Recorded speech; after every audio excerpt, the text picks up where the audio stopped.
Kembali lagi di channel Uda Official. Kali ini saya akan memberikan tutorial bagaimana caranya mencari video yang berkreatif common. Yang pertama, kita buka aplikasi YouTube.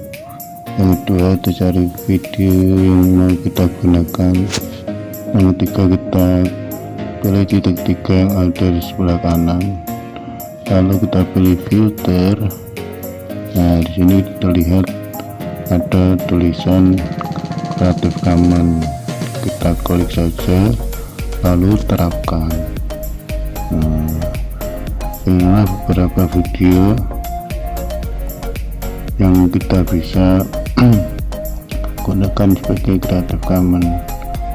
Itulah contohnya. Selamat mencoba, jangan lupa subscribe. Terima kasih, sampai ketemu di episode berikutnya.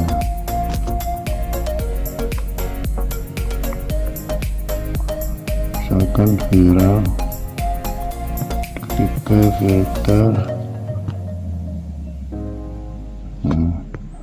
atau mungkin bola.